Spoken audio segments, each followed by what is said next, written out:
আমরা এখন হিমছড়ি পাহাড়ের উপরে আছি। এখানে প্রচুর পরিমাণে পলাশ ফুলের সমারোহ। অনেক উচ্চতায় আসতেও সত্যি অনেক কষ্ট হয়েছে। তারপরে লোকজন থেমে নেই, একের পর এক আসছে, দলে দলে দলে দলে আসছে সবাই দেখার জন্য। এই পাহাড়ের উপর থেকে বঙ্গোপসাগর দেখা যায় খুবই কাছে, খুবই কাছে, কিন্তু নিজে আসলে এতটা কাছে মনে হয় না, কিন্তু পাহাড় থেকে মনে হয় সাগর ছোঁয়া যায়।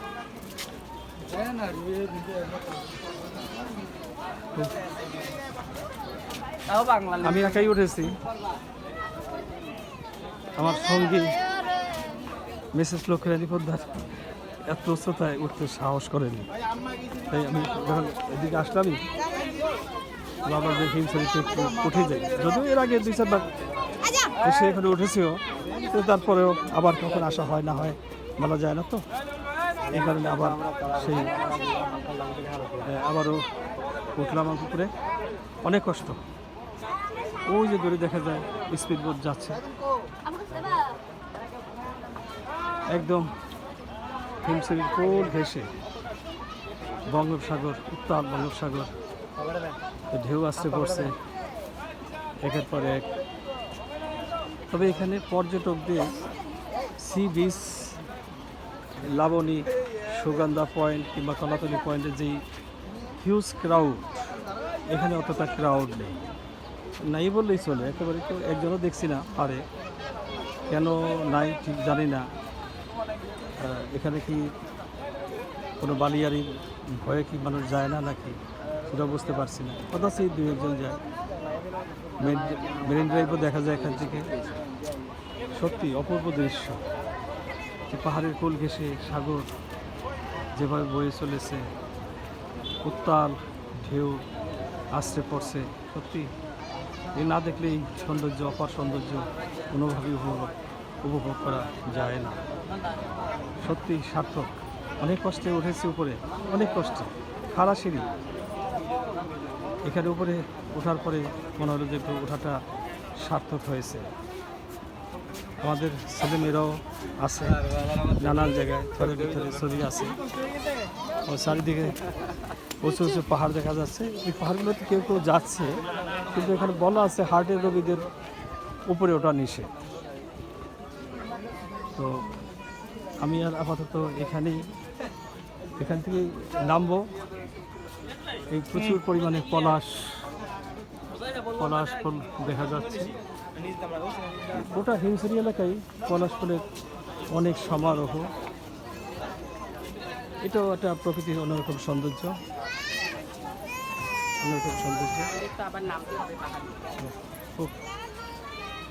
পাহাড়ে ফুল ঘেঁষে যেভাবে দোলনায় বাচ্চারা চলেছে, খুবই ঝুঁকিপূর্ণ। জানি না গার্জিয়ানরা কীভাবে বাচ্চাদের এইভাবে দোলনায় উঠালো। আমি আর উপরে বেশিক্ষণ থাকবো না, আস্তে আস্তে নেমে যাচ্ছি। ছেলেমেয়েরা কিছুক্ষণ থাকবে। এখানে ফলের দোকান আছে, ডাব, প্রচুর ডাব পাওয়া যায়। এখানে একটা স্ন্যাক্স আছে, স্ন্যাক্স বার, যে এত দূর উপরে উঠে অনেকে পানি নিয়ে আসে না, পানি পেপাসা পেলে এখান থেকে ডাব, পানি অথবা যে কোনো জুস, কোল্ড ড্রিঙ্কস খাওয়ার সুযোগ আছে। প্রচুর লোক। আসলে বাংলাদেশে তো পর্যটন কেন্দ্র প্রচুর আছে। বাংলাদেশের প্রতিটি গ্রামগঞ্জ, প্রতিটা অঞ্চলে কিন্তু একটা পর্যটন কেন্দ্র। তারপরে পাহাড়ি অঞ্চলে এটা তো খুব কম আছে। এই জন্য এই ছোটোখাটো পাহাড়িটা, তারপরেও ওটা অনেক কষ্টকর। মানে যখন উঠছে, ধীরে ধীরে উঠছে। ওই আমাদের বর্ণ, নাসরিন ম্যাডাম, অলি, আমাদের দুলাভাই দূরে আস্তে আস্তে পদক্ষেপে আসছে। এরা বোধহয় ক্লান্ত হয়ে গেছিলো, পথে অনেকক্ষণ রেস্ট নিয়েছে। আমি কিন্তু একা একা ঠিকই উপরে উঠে গিয়েছি। কি বর্ণ, ক্লান্ত? একদমই না। অলি, কি ওইরকম করো কেন? পা ব্যথা হয়ে গেছে রে? কাঁপতেছে, পা কাঁপতেছে। পা ব্যথা নেই, কিন্তু পা কাঁপতেছে।